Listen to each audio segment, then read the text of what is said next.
안녕하세요. 저는 30대 후반의 남성입니다. 여러분들은 글을 몇 살 때 떼셨나요? 부끄럽게도 저는 18살에 글자를 배우기 시작했습니다. 이렇게 쓰고 읽고 제 생각을 표현할 수 있는 글을 배운 지 아직 20년이 채 되지 않은 거죠. 아니, 우리나라에 이런 사람이 있어? 라고 생각하시는 분들도 계실 거고, 뭐 하느라 그때까지 글도 안 배우고 살았나 싶으실 겁니다. 저라고 왜 그렇게 크고 싶었겠습니까? 하지만 그런 환경이 있더라고요. 저는 태어날 때부터 장애를 가지고 태어났습니다. 뇌병변이라는 중등 장애였죠. 지능에는 크게 문제가 없지만 외출을 하려면 휠체어가 있어야 하는 상황입니다. 태어나자마자 눈에 띄는 제 문제는 드러났고 어머니는 그런 저를 포기하지 않고 지키시려고 애를 쓰셨다고 들었습니다.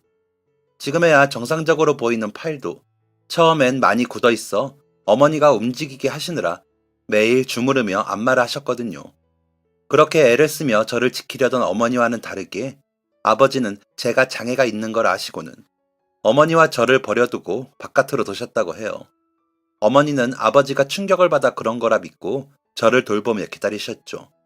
하지만 아버지는 돌아오지 않고 다른 여자를 만나셨다며 어머니에게 내가 진짜 사랑하는 사람을 만났어.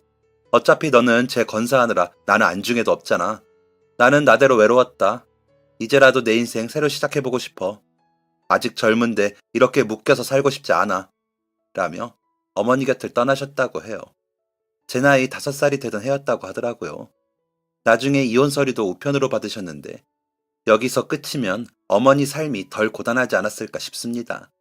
집이 아버지 명의였는데 그 집을 어머니에게 그 어떤 통지나 상의도 없이 팔아버린 것이죠.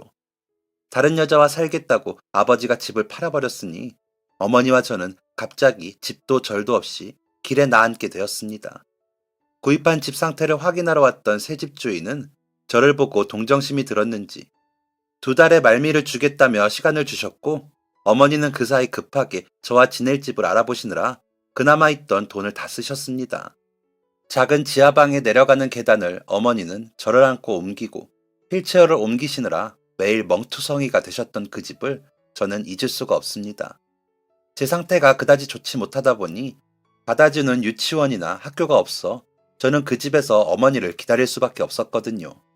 어머니는 저를 집에 두고 다른 집에 가사 도우미 일을 다니셨습니다. 어차피 어머니가 안 계시면 저는 움직이기 어려웠으니 기저귀를 채워두고 아침에 일을 가셨다가 오셔서 제 점심을 주시고 나가셨다가 저녁 때 오셨죠. 한시도 쉴 수가 없으셨을 거예요. 가끔 밤에도 일을 가셨는데 그런 날은 어머니를 기다리며 울다가 잠이 들기도 했습니다. 그러다 일에서 돌아온 어머니가 제 기저귀를 갈고 제 팔과 다리를 주무르는 느낌에 눈을 뜨고 엄마 보고 싶었어요 라고 말하고 다시 잠이 들고는 했습니다. 어머니의 손길에 안심이 되고는 했습니다. 안마를 받다 보면 가끔 너무 아플 때도 있었지만 이내 편해지고 시원하게 느껴지기도 했고 어머니가 제 곁으로 돌아오셨다는 확인이었기에 기분이 좋아졌습니다. 그런 저에게 유일한 친구는 TV였습니다. TV에서 나오는 여러 가지들을 따라하며 말하는 저를 어머니는 영리하다며 칭찬해 주셨죠. 하지만 어머니는 제가 어떤 교육을 받아야 하는지 생각을 하지 못하셨던 것 같습니다. 그것까지 신경 쓰기에는 어머니의 삶이 너무 빠듯하게 바쁜 탓도 있었겠죠. 그리고 어머니는 제가 글을 모르는 것을 인지하지 못하신 것 같습니다. 그저 잘 먹이고 병원에 데리고 다니고 하는 것만으로 이미 벅찬 삶을 살고 계셨으니까요. 그런 어머니를 원망하진 않습니다. 저를 지켜주신 것만으로도 이미 훌륭하신 분이라는 걸 알거든요. 우선 제가 불편을 표현한 적이 없다 보니 어머니는 자연히 제가 글을 안다고 생각하셨을 수도 있고요. TV 채널을 잘 돌리며 보고 있었고 좋아하는 프로그램이 하는 시간도 척척 알고 찾아보는 저를 아시던 어머니는 제가 글을 안다고 생각하셨겠죠. 혹여 어머니가 제가 글을 모르는 걸 인지하고 계셨다고 하더라도 어머니는 매일을 최선을 다해 사셨다고 생각합니다. 하루하루 돈을 벌어 어머니와 제가 먹고 살려면 어머니는 다른 곳에 정신을 집중하실 수 없으셨을 거라고 이해하고 있습니다. 그리고 제가 조금 더 영리했다면 아마 절로 그를 깨우쳤을 텐데 그러지 못한 게 아쉬울 뿐이죠. 친구도 없이 매일 어머니가 안 계신 집에서 아침에 일어나 밥 먹고 점심에 밥 먹고 낮잠 자고 저녁에 밥 먹고 하면서 바깥 공기를 맡기가 어렵게 자란 제가 그저 한 일이라고는 오늘도 무사히 어머니를 기다리는 일뿐이었습니다. 가끔 책을 읽는다고 들여다보지만 그림만 볼 뿐이었고 TV에서 나오는 어린이 채널들에서 여러 가지 정보를 얻어 어머니께 잘난 척을 하며 떠들기도 했고요. 잠깐이지만 그렇게 하고 나면 기분이 좋아졌거든요. 운동이야 힘이 들어가지 않는 다리를 지탱하며 화장실을 다니고 물을 꺼내려 냉장고가 있는 주방에 가면서 충분히 한다고 여겼습니다. 어깨가 너무 아팠거든요. 병원에 갈 때는 택시를 불러 가곤 했는데 기사님이 도와주셨고요. 그렇게 혼자 집에 있으면서도 저는 학교에 갈 생각은 못했습니다. 나중에 안 바로는 어머니는 보내보시려고 여기저기 알아보셨는데 저희가 살던 지역에 저처럼 장애가 있는 아이들을 수용할 수 있던 초등학교는 저희 집과 너무 멀어 어머니가 저를 등하교 시키기가 너무 어려워 포기하셨다고 하더라고요. 요즘보다 더 장애에 대한 이해나 복지가 적었던 시절이라 그랬던 것 같습니다. 지금이야 동네의 거의 모든 학교에 특수학급이 한 학급 정도 있지만 그때는 못 그랬었다고 하더라고요. 제 병원 때문에 나름 도시에 살았는데도 불구하고 말이죠. 그런 저를 혼자 집에 두고 일을 가셔야 했던 어머니는 내내 마음이 쓰이셨는지 마주칠 때마다 웃으며 저를 살펴주셨습니다. 제가 10살이 넘어 기저귀가 없어도 혼자 화장실에 다니기 시작하면서는 제가 혹시나 넘어지거나 미끄러지진 않았는지 이곳저곳 몸을 살펴주시곤 하셨죠. 물론 여전히 제 팔과 다리를 마사지하며 주물러 주시면서 어머니의 하루는 어땠는지, 어머니는 어떤 생각을 주로 하시는지 이야기하시면서요. 그렇게 고단한 하루를 말씀하시면서도 제게는 거의 웃는 얼굴만 보여주셨습니다. 그런 어머니가 가끔은 한숨을 크게 쉬시면서 명치 끝을 붙잡고 아파하실 때가 있었습니다. 저를 목욕시키시거나 제가 택시 기사님 품에 안겨 이동을 할 때 주로 그러셨는데 제 짐작이 맞는다면 아버지의 부재를 느끼실 때가 그러시지 않았나 싶습니다. 어머니와 저는 주로 비밀이 없어 서로에 대해 다 이야기하는 편이었지만 아버지에 대해서는 마치 금기어로 정해놓은 것처럼 서로 말하지 않았거든요. 제가 한 7살이 되었을 때쯤 엄마, 왜 아빠는 나를 보러 한 번도 안 와?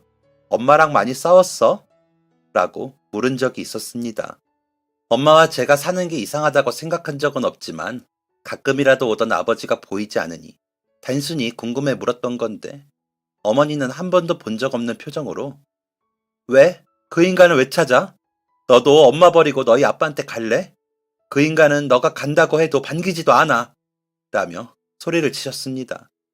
그런 어머니가 낯설고 무서워 제가 눈물을 흘리자 그제야 어머니는 놀라셨는지 저를 끌어안으시며 아빠는 이제 없는 사람이야. 우리 둘이 살자. 엄마는 우리 효연이만 있으면 돼. 라더니 한참을 우셨습니다. 아버지에 대한 이야기를 꺼내는 게 어머니를 괴롭게 하는 거라는 걸 안 저는 그 후로 아버지 이야기를 꺼내지 않았습니다. 하지만 아버지와 같이 사는 건 어떤 기분일지 생각은 해볼 때가 있기도 했었죠. TV에서 본 가족의 모습으로요. 제가 몸이 불편하지 않고 어머니가 돈을 버느라 바쁘지 않고 아버지가 출근하시면 인사를 하고 배웅을 했다가 아버지가 퇴근에 돌아오시며 간식거리를 사다 주시는 그런 모습이었다면 어땠을까 하는 상상을 했습니다. 물론 TV 속에서도 저희 엄마처럼 엄마와 아들만 사는 집들이 나왔지만 왜인지 정상적인 가정의 모습은 아니었으니까요. 그런 상상 끝에 지금처럼 살아도 아버지가 오셔서 저와 어머니를 도와준다면 어머니가 좀 더 편하지 않을까 하는 생각도 들고는 했습니다. 그러다 보면 기분이 우울해져 슬픈 마음이 들고는 해 혼자 눈물을 훔치기도 했습니다. 그 시절 제가 글을 알아서 일기를 썼다면 그런 슬픈 내용들이 가득했을지도 모르겠습니다.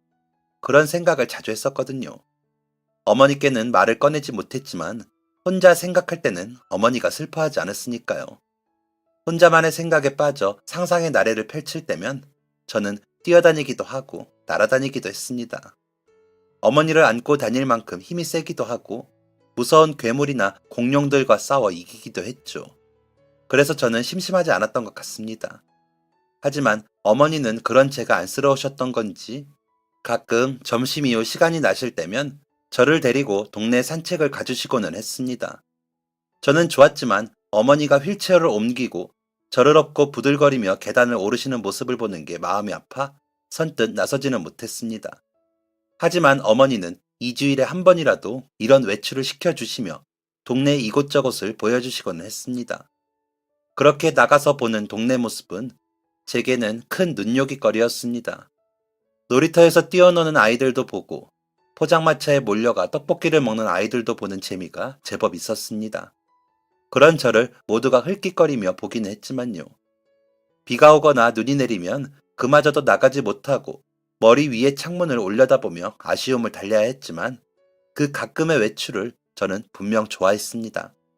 그래서 어머니가 나가자고 저를 채비시키시면 못 이기는 척 나갔습니다. 강하게 거절하지 않았죠. 그러면서 막연하게 커서 돈을 많이 벌면 어머니를 호강시켜 드리겠다는 생각만 했던 것 같습니다. 병원에서 탄 엘리베이터가 집 앞까지 가는 아파트로 이사도 가고 어머니가 힘든 일도 안 해도 되는 그런 상상이요. 지금 생각하면 글도 모르면서 참 순진했던 것 같습니다. 어머니는 가끔 이불 속에 들어가 끙끙 앓는 소리를 내며 앓고는 하셨는데 그때 어머니께 약도 사다 주지 못하는 제가 싫어지고는 했습니다. 아주 어릴 때는 그런 어머니 곁에서 조용히 놀다가 나란히 누워 잠이 들고는 했지만 조금 커서는 제가 불필요한 사람이라는 사실을 증명하는 것 같아 마음이 안 좋더라고요. 그래서 아프신 어머니를 등지고 앉아 그림을 그리거나 TV를 보면서 귀만 쫑긋 세우고 혹시나 어머니가 더 아프시지 않기를 바라고 바랐습니다. 그거 말고는 할 수 있는 일도 없었고요. 어머니는 그런 저를 두고 혼자 앓다가 일하러 다시 나가셨습니다. 안색이 너무 안 좋아. 엄마, 조금 더 쉬면 안 돼? 라고 물으면 힘들게 웃으시면서 엄마도 그러고 싶은데 이 집은 일주일에 한 번 가는 집이라 가야 돼. 라며 나가시고는 했습니다. 그렇게 집을 나간 어머니를 저는 불안한 마음으로 기다리고는 했습니다. 그런 날은 TV를 봐도 그림을 그려도 다 집중이 안 되더라고요. 그저 어머니가 무사히 집에 도착하시길 바라고 바라며 창문 밖을 올려다보곤 했습니다. 그렇게 기다리던 어머니가 현관문을 열고 들어오시면 저는 떠듬떠듬 현관까지 팔로 온몸을 밀며 나가 반겼습니다. 그런 저를 보고 어머니는 와락 안아주시곤 하셨는데 지금 생각해보면 고단한 하루 끝에 저를 만나 그 고단함의 이유를 마주하신 어머니의 마음이 과연 좋기만 했을까 그런 생각이 듭니다. 그때는 그런 생각도 못하고 환히 웃는 어머니의 얼굴만 보고 행복했거든요.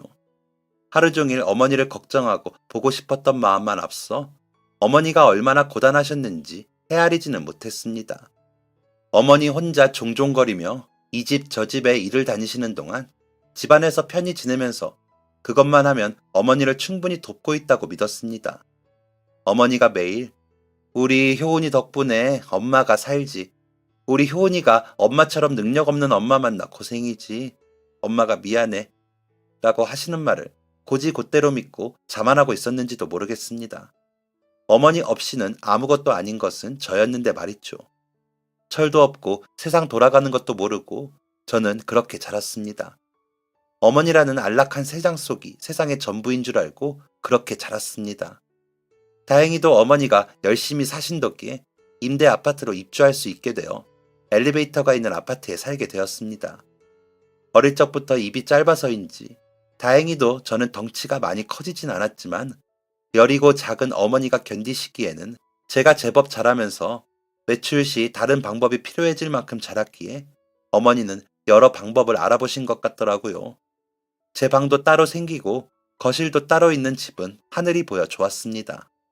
앉아서 베란다 창문을 내다보면 그 지하방에서 올려다보던 하늘과는 다른 하늘이었거든요. 엘리베이터가 있다 보니 외출도 더 쉬워졌습니다. 그래서 혼자 가게 가기도 하고 아파트에 다닐 수 있는 길로 산책도 다녔습니다. 혼자서 휠체어를 미는 일은 어려웠지만 하고 싶더라고요. 어머니는 전보다는 일을 줄이셨지만 여전히 바쁘셨습니다. 그래도 여전히 저의 삼시세끼를 차리시는 일이 제일 바쁘신 것처럼 보였습니다. 그러다 하루는 명치 끝이 또 너무 아프다 하시면서 끙끙 앓으시기에 TV에서 본 대로 한의원에 가자며 제가 앞장을 섰습니다. 어머니는 그런 저의 휠체어를 미시면서 아이고 우리 효연이가 효자네. 엄마 생각에 그런 병원도 알아봤어? 라고 하시면서 웃으셨습니다. 바로 길 건너 상가 2층에 있는 한의원에 가 어머니 증상을 말씀드리고 선생님이 맥을 짚으시더니 환자분, 속으로 쌓아둔 화가 너무 많아요. 화병이에요. 이거 내버려두면 이러다 진짜 큰일 나요. 뭐 상황이 그러겠지만 이라며 저를 위아래로 훑어보시더라고요.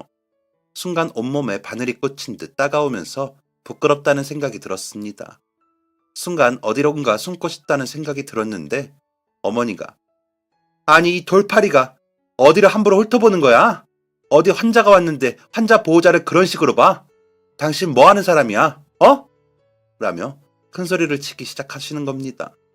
그 고함은 제 마음을 더 아프게 했고 그래서 어머니께 엄마 가자. 엄마 제발 그냥 가. 라며 말을 하는데 바보같이 주룩주룩 울고 말았습니다.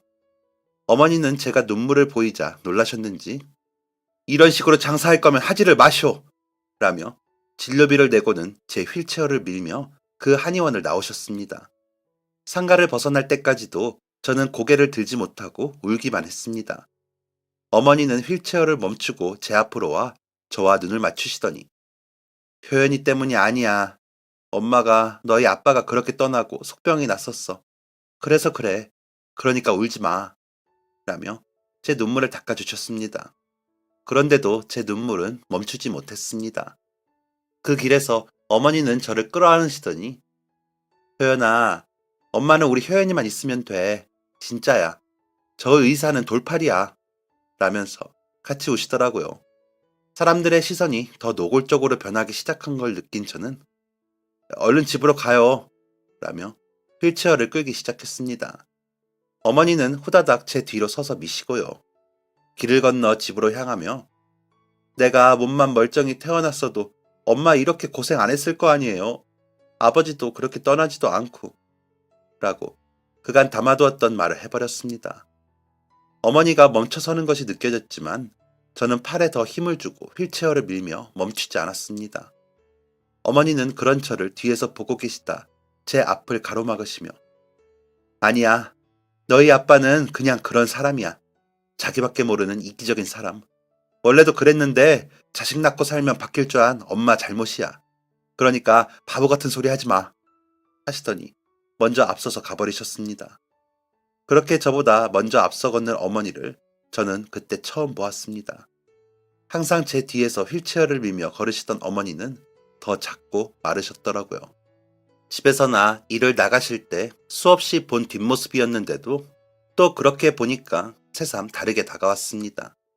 그날 그렇게 본 어머니의 뒷모습은 그날이 마지막이었습니다. 어머니는 그날 그 이후로 제 휠체어를 밀어주시지도 앞서 걸으시지도 나란히 걸어보시지도 못한 채 세상을 떠나셨거든요. 그날 제 저녁밥을 차려주신 어머니는 속이 아직 좋지 않다며 그냥 누우셨습니다.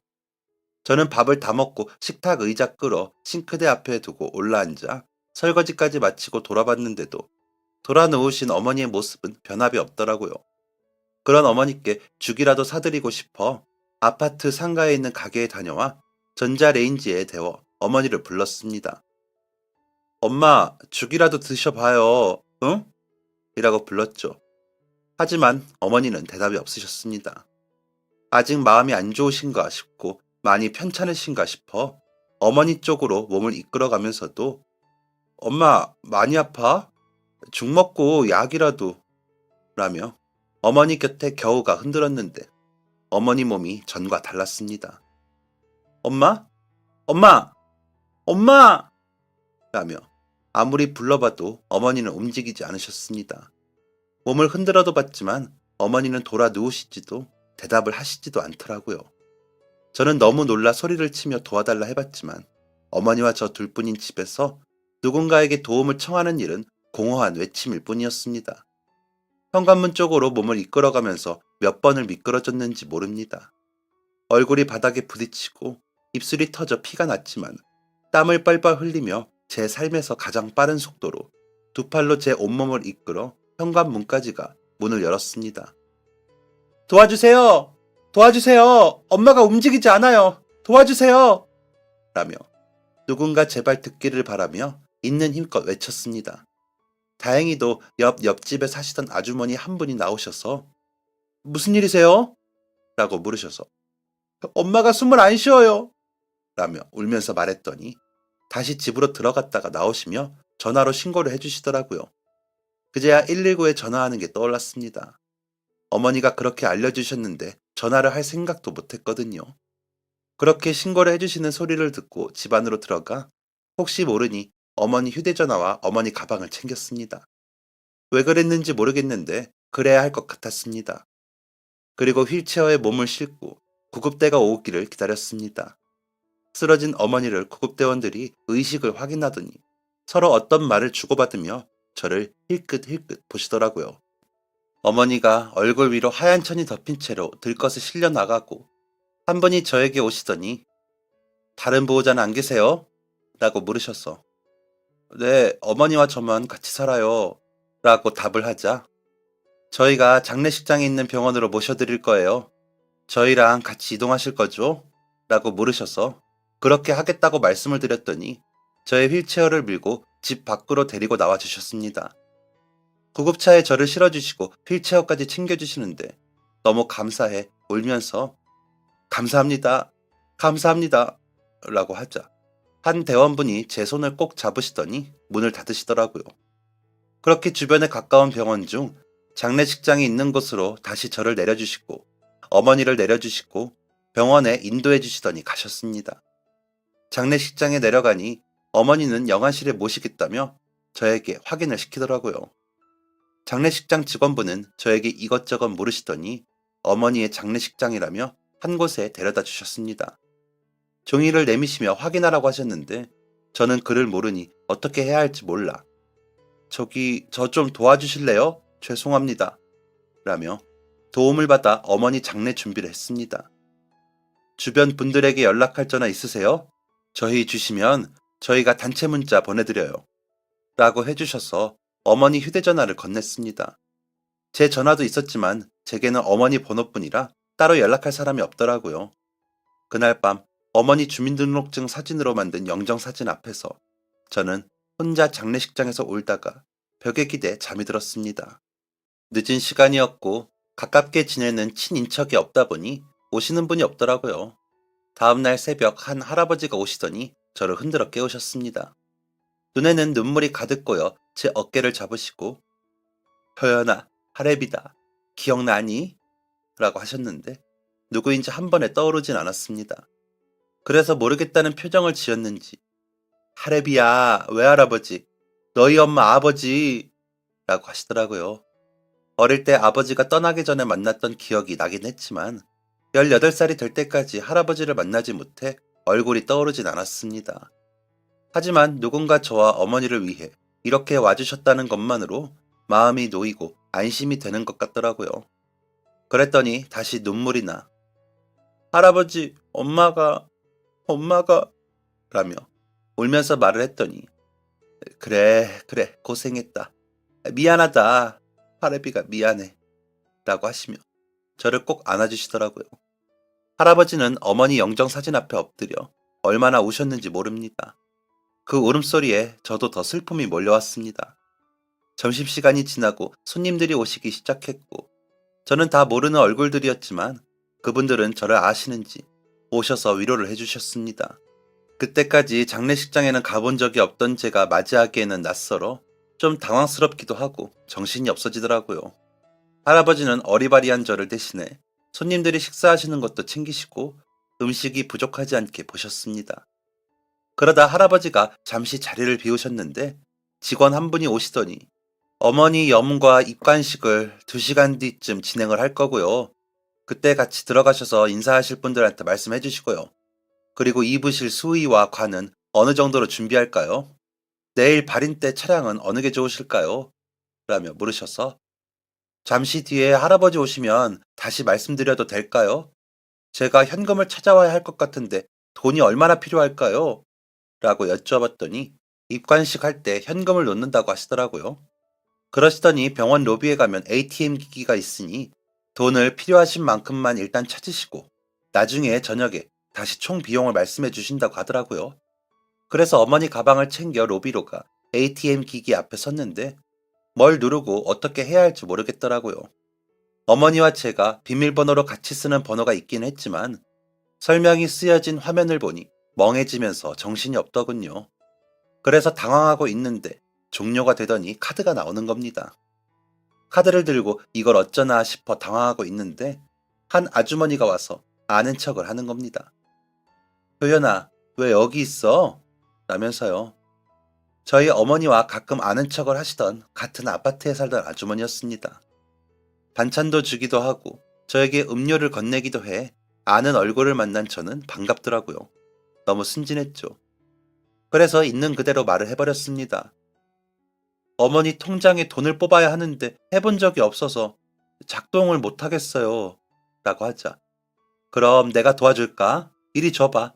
라며 카드를 제 손에서 가져가셔서는 비밀번호를 물으며 이것저것 하더라고요. 그러더니 얼마 꺼내줄까? 라더니 이리저리 번호를 누르며 하더라고요. 그렇게 돈과 카드를 받고 어머니 장례식까지 같이 내려갔습니다. 어머니께 인사를 한 아주머니는 나는 잠깐 들리려고 온 거라 갈게. 장례 다 끝나면 동네에서 보자. 하더니 갔습니다. 그렇게 저는 마무리된 줄 알고 감사 인사까지 했는데 그 아주머니는 그게 아니었나 봅니다.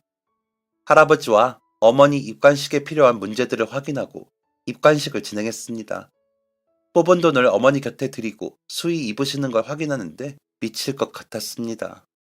마치 그냥 주무시는 것 같은데 어머니에게 더 이상 온기도 없고 단단히 굳어버린 피부가 낯설지만 애틋하더라고요. 이제 다시는 어머니를 볼 수 없다는 생각에 마음이 더 힘들고요. 할아버지는 딸의 모습에 괴로워하셨습니다. 그간 왕래가 없어 더 힘드셨겠죠. 사망 확인서를 쓰러 오신 의사 선생님께서는 이런저런 이야기를 들으시더니 아마 어머니가 너무 힘들게 일하시면서 스트레스도 많으셨나 봐요. 그러다 보니 몸의 기능은 젊은 나이에도 멈추는 거죠. 특별한 질병이 없으셨으면 자연사이실 수 있는데 부검을 하기 전까지는 확실히 알 수는 없죠. 라고 말씀하시더라고요. 그 말에 저는 더 억장이 무너졌습니다. 저 때문에 저를 기르시느라 그렇게 고생만 하시다 돌아가신 어머니를 이렇게 보내야 한다는 사실이 너무 괴롭더라고요. 18년 동안 저는 그저 어머니의 짐이었던 거라는 생각까지 들고 나니 너무 괴로웠습니다. 할아버지가 오시고 뒤늦게 외삼촌이라면서 한 남자분이 오셨지만 저에게 특별히 말을 시키거나 하진 않으시더니 입관식을 끝내고 나온 저에게 마음 단단히 먹어라. 이제 너가 혼자 다 해야 해. 라며 제 어깨를 강하게 잡으시더니 눈물을 주룩주룩 흘리셨습니다. 어머니 남동생이라고 하셨는데 어머니와 많이 닮아 외삼촌이 오시니 저도 눈물이 또 나더라고요. 그리고 그날 저녁 조의금을 세고 장례 비용을 치러야 하는데 돈이 좀 부족하다 하시다는 말을 듣고 어머니 통장에서 돈을 꺼내러 다시 ATM 기기로 가면서 삼촌, 저 좀 도와주세요. 라고 부탁을 해 외삼촌과 함께 갔습니다. 비밀번호를 알려드리고 필요한 만큼의 돈을 꺼내달라고 말씀드렸습니다. 그랬는데 외삼촌이 효연아, 이 카드 맞아? 돈이 하나도 없어. 라더니 당황스러운 눈으로 보시더라고요. 어? 그럴 리가 없는데? 라는데 그 아주머니가 생각이 나더군요. 그래서 경찰에 신고를 했습니다. 외삼촌이 이체 내역에 모르는 이름인 서한미라는 이름을 확인했거든요.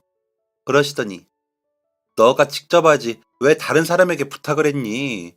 앞으로 어떻게 하려고 그래? 혼자 해버릇 해야지. 라고 하시는데 저는 엉엉 울면서 죄송해요. 그런데 저 글씨를 몰라요. 그래서 라고 말했습니다. 그러자 외삼촌과 할아버지는 놀란 눈으로 저를 보시더니 이내 눈물을 보이시며 아이고 우리 잘못이다. 우리 잘못이야. 너랑 너희 엄마를 그렇게 내버려 두고 산 우리 잘못이야. 라며 저를 끌어안으시더라고요. 경찰이 오더니 병원 CCTV와 ATM 기기 카메라를 확인하시더니 그 아주머니 집에 가보신다 하시더라고요. 저희는 장례를 마저 치르기로 했고요. 모자란 비용은 할아버지가 내주셔서 발인까지 잘하고 어머니는 화장을 해 어머니 고향인 외할아버지 댁 뒷산으로 모시기로 했습니다. 외할아버지가 미리 묘지터를 사두셔서 자리가 있다고 하시더라고요. 그래서 외할아버지 용달 트럭을 타고 어머니의 고향에 처음으로 가보았습니다. 휠체어는 뒷자리에 싣고 할아버지가 운전을 하시고 외삼촌과 저 이렇게 앉아가는데 기분이 이상하더라고요. 어머니의 뼈가루가 담긴 함을 품에 안고 가는 내내 어머니가 직접 이 모습을 보셨으면 얼마나 좋아하셨을까 싶더라고요. 가끔 고향에 대해 어머니는 여기서 멀지도 않은데 한번 가기가 힘드네. 뭐 가도 반길 사람도 없지만 거기 살 때는 거기서 벗어나고 싶어 안달이었는데 이제는 고향 가서 살아도 좋을 것 같아. 나중에 엄마 더 나이 들면 우리 가자. 라며 쓸쓸히 웃곤 하셨거든요. 그립지만 닿지 않는 그곳에 가지 못하는 아쉬움이 느껴질 정도로요. 그런 어머니가 작은 함에 담겨 고향으로 향하는 그 광경은 저에게는 이상하고 아쉽게 느껴졌습니다. 뒷산에는 외삼촌이 저를 업고 외할아버지가 어머니의 유골함을 들고 올라 외삼촌과 외할아버지가 땅을 파고 준비하는 동안 저는 곁에서 어머니의 마지막 온기처럼 느껴지는 유골함을 안고 울었습니다. 외할아버지와 외삼촌은 땀인지 눈물인지 모르게 닦으시면서 땅을 파셨고요. 어머니의 유골함을 제 품에서 가져가 땅에 내려놓으며 할아버지는 무릎을 꿇고 엎드려 장례식에서처럼 우셨습니다. 외삼촌도 서서 눈물을 흘리셨고요. 저는 앉은 채로 엄마를 부르며 울었습니다. 어머니는 그렇게 제 곁을 떠나셨습니다. 뒷산에서 내려와 외할아버지 댁에서 하루 자고 집으로 돌아가기로 했습니다. 외삼촌은 함께 밤을 보낸 뒤 아침에 사시는 곳으로 가신다고 하더라고요. 할아버지는 서둘러 밥을 하시고 반찬을 하셨습니다. 할애비 혼자 지내서 반찬이 맛있는 건 없어. 엄마가 반찬을 잘하지. 어릴 적부터 솜씨가 좋았지, 미선이가. 라며 뚝딱 된장찌개를 끓여 상을 내셨습니다. 김치와 상추, 고추, 달걀 프라이밖에 없는 상이었지만 실컷 운 후여서 배가 고파 그런지 맛있더라고요. 아침부터 아무것도 못 먹기도 했고요. 외삼촌과 할아버지는 저를 함께 이동시켜 주시더니 씻게 해주시더라고요. 그리고 삼촌, 할아버지 순으로 씻고 그날 밤은 서로 말도 없이 잠이 들었습니다. 어머니가 살던 집에 제가 누워 자는 게 이상했지만 너무 피곤한 탓에 금세 잠이 들었던 것 같습니다. 다음날 아침 기척 소리에 놀라 일어나 보니 삼촌이 돌아갈 준비를 하고 계시더라고요. 그래서 몸을 이끌어 삼촌께 인사를 하니 제 어깨를 토닥여 주시더라고요. 서연아, 삼촌이 이제 연락도 자주 하고 자주 만나러 갈게. 앞으로는 자주 보자. 라고 하시더라고요. 그렇게 삼촌이 떠나시고 할아버지와 밥을 먹고 집으로 향했습니다. 집에 도착하는 2시간 남짓 시간 동안 어머니가 안 계신 그 집에 과연 내가 들어갈 수 있을까 싶어 마음이 졸여졌습니다. 그리고 어머니의 돈을 가지고 달아난 그 아주머니를 찾을 수 있을까도 생각이 미치니 머릿속이 복잡해졌습니다. 할아버지도 얼굴에 긴장한 것이 느껴졌습니다. 아마도 딸이 살던 곳을 너무 늦게 왔다는 죄책감이 크셨던 것 같아요. 그렇게 심란한 둘이 집에 들어서며 고통스러운 것은 어쩌면 당연한 것이었는지도 모릅니다. 집에 들어서서 베란다 문부터 열고 환기를 시켰습니다. 이상하게 집에서 전에는 나지 않던 냄새가 나더라고요. 창밖에서 들어오는 차가운 공기에 정신이 드는 것 같았습니다. 할아버지는 천천히 집을 둘러보시더라고요. 어머니 방으로 가 어머니 물건들을 보시더니 눈물을 닦으며 나오셨습니다. 그러시더니 우리 이거 짐 다 정리해서 할아버지 사는 데로 가자. 엄마 짐 하나도 버리지 말고 다 가지고 가도 돼. 너희 엄마 쓰던 방 그래도 있거든. 거기다 엄마 방 꾸며두고 너랑 나는 어제처럼 그렇게 같이 지내자. 할아버지가 너 불편한 거 공사 다 해줄게. 안 그러면 글자도 모르고 몸도 불편한데 어떻게 혼자 지낼래? 가자. 일단 여기서 정리해야 할 거 할아버지가 알아볼 테니까 그때까지만 지내는 걸로 해. 라고 하시더라고요. 어머니와의 공간이 사라지는 것은 아쉬웠지만 할아버지 말씀이 틀리지 않으니 저는 뭐라고 할 수가 없었습니다. 그저 따르는 수밖에 없었지요. 할아버지는 일단 청소를 하셨습니다. 어머니가 마지막으로 누우셨던 이부자리를 걷어내고 청소기도 쓰지 않으시고 걸레를 빨아 손으로 집안 구석구석을 닦으시더라고요. 냉장고도 열어 일일이 상한 음식이나 식재료를 다 정리해 버리시고 나가서 장도 봐오시더니 냉장고를 다시 채우셨습니다. 그러시더니 그날부터 며칠을 어머니 방에서 지내시면서 아침이면 나가 무언가 알아오시더라고요. 그러다 경찰서에서 오라는 연락을 받아 저와 같이 갔는데 그 아주머니가 잡혔다고 하더라고요. 저를 보자마자 그 아주머니는 내가 너희 엄마한테 받을 돈이 있었어. 너가 슬픈 와중에 그런 거 알면 힘들까봐 내가 겸사겸사 송금했지. 훔치기는 이라며 말을 하자 경찰분께서 아주머니, 그런 게 불법인 거예요. 의사를 물어봤어야지. 그리고 돈 빌렸다는 증거도 없잖아요. 라며 혼을 내시더라고요. 그랬더니 그 아주머니는 있어요. 그날도 내가 보여주려고 하니까 글을 모른다잖아요. 그래서 내가 어쩔 수 없이 라며 우기더라고요. 할아버지는 그런 아주머니를 보시더니 봅시다 그 증거라는 거. 내가 죽은 미선이 아비고 얘 하래비요. 어디 봅시다 증거. 줘봐요. 라며 소리를 치자 그제야 그 아주머니는 잃어버렸어요. 라면서 우물쭈물 하더라고요. 경찰분이 제목을 읊으며 얼른 돈 돌려주시고 합의를 보시는 게 형량도 줄어요. 이 학생 불쌍하지도 않으세요? 라고 하셨는데 없어요. 다 썼어요. 라며 머리를 팔 사이에 파묻고 울더라고요. 그런 아주머니를 보는데 화가 났습니다. 어머니가 어떻게 고생을 해서 번 돈인데 몇백만 원이나 되는 돈을 남기지도 않고 그 며칠 사이에 다 써버렸다는 게 믿기지도 않았고요. 그 돈을 벌기 위해 우리 어머니는 한 달에 2일을 쉬면서 일을 했는데요. 너무 속이 상했습니다. 그런데 뭐라고 해야 할지 모르겠더군요. 카드를 주며 돈을 뽑아달라고 멍청하게 군 건 글을 모르는 저였으니까요. 제 자신이 원망스러웠습니다. 바보같이 울기만 하는 제 모습이 너무 한심하더라고요. 그렇게 그 아주머니는 송치가 됐다는 말을 듣고 경찰서를 나와 집으로 향하는데 할아버지 갑자기 차를 멈추시더니 어디론가 들어갔다 나오시더라고요. 그리고 다시 차에 올라 집에 도착해 제 앞에 봉투를 내미셨습니다. 알록달록 귀여운 그림들이 그려진 책이더라고요. 책을 보고 제가 놀라 할아버지를 보자 지금이라도 배워. 그러면 되지. 아직 너 나이 18인데 이대로 포기하고 앉아있을 거야? 공부해. 너 이름 석자라도 써. 라고 하시더라고요. 책을 받아 가만히 내려다보는데 눈물이 났습니다. 어머니가 돌아가시고 장례식장에서부터 경찰서에서의 일을 다시 떠올리며 꼭 한글을 떼겠다고 다짐을 했습니다. 그렇게 매일 3시간씩 글자를 공부했습니다. 다행인 건지 TV에서 보던 글자들도 많아 글자를 3, 4줄짜리 동화책을 읽고 이해하는 데까지 3개월 정도가 걸렸습니다. 할아버지는 그 기간 동안 시골집과 아파트를 오가며 이사 준비를 하셨고요. 어머니 짐을 먼저 조금씩 옮기셨고 나중엔 제 짐을 옮겨주셨습니다. 어머니가 제가 받을 수 있도록 보험 들어놓은 곳에서 나오는 보험금도 받을 수 있게 통장도 만들어 주셨고요. 어머니 전화 해지하는 것도 해주셨죠. 그때는 제 이름과 어머니 이름을 제가 직접 적을 수 있었습니다. 그거라도 할 수 있게 되니 자신감이 좀 더 생기더라고요. 그 아주머니는 끝끝내 돈을 내놓지 않아 구속되었습니다. 사기 및 편취 전과가 이미 있던 사람이라 가중처벌되었다고 하더라고요. 할아버지는 그 재판에 다녀오셔서는 저를 끌어안고 미안하다며 우셨습니다. 그러시더니 내가 너희 아버지가 너무 미웠어. 그래서 너희 엄마에게 너 갖다 주고 시골로 내려와서 농사나 지으라고 해버렸다. 혼자 어린 너를 키울 게 막막해 연락을 한 너희 엄마에게 내가 그렇게 해버렸어. 그랬더니 너희 엄마 그 뒤로 연락도 안 하고 해도 받지도 않더라. 라며 우시더라고요. 혼자 애 키우다 보면 도와달라고 다시 연락하겠지 싶어. 너희 외삼촌한테도 내가 연락하지 말라고 그랬어.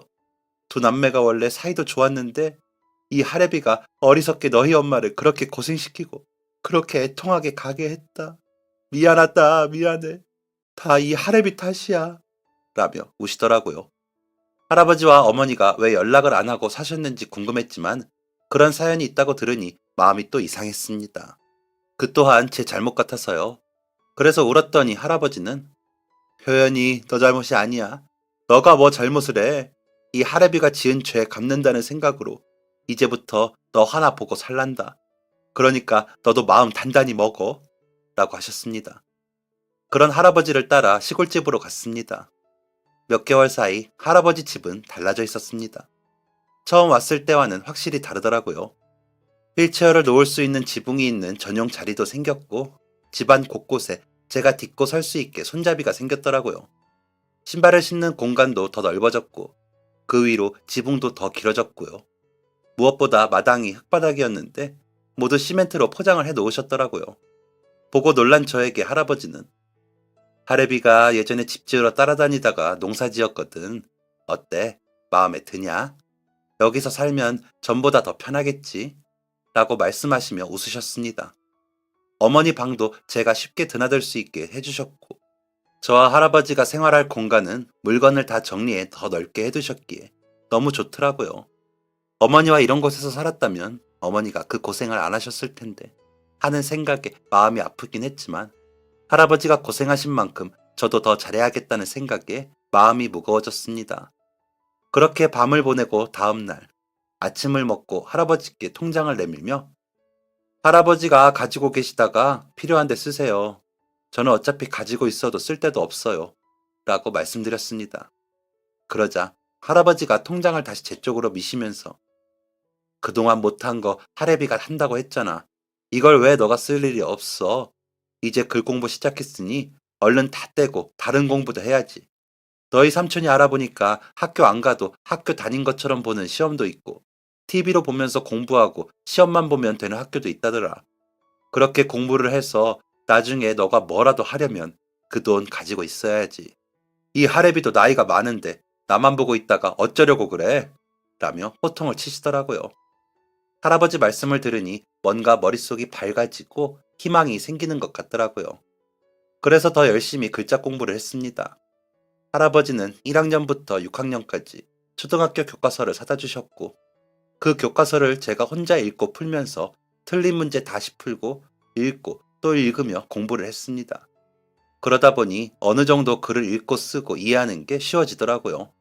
삼촌은 2, 3주에 한 번 오셨는데 그때마다 신문을 사다 주셔서 그걸 보기도 했고요. 그렇게 초등학교 검정고시부터 공부를 시작했고, 고등학교 검정고시까지 다 치르고 합격하는데 6년이라는 시간이 흘렀습니다. 그러면서 할아버지가 농사 지으신 농작물을 온라인 매장에 연결해 팔기도 하고, 동네 관광지 홍보 블로그도 운영해드리면서 수입이 생겼습니다. 비록 제 몸은 불편해 여기저기 다닐 수는 없었지만, 인터넷 세상은 다리가 불편해도 할 수 있는 일들이 있더라고요. 사이버 대학에 입학해 다니기도 했는데 졸업을 한 지는 4년 정도 됐습니다. 할아버지는 그 졸업장을 그렇게 자랑스러워 하십니다. 언론정보학을 전공했는데 이제는 지역신문에 가끔 사설을 써 보내기도 합니다. 여기저기 취재를 가기도 하고요. 제가 면허를 땄거든요. 특수 차량이어야 하긴 하지만 조심조심 다니고 있는데 가끔 드라이브도 혼자 다녀오기도 합니다. 엄마가 계셨다면 좋은 곳에 모시고 가기도 할 텐데 그러지 못하는 게 속상할 따름입니다.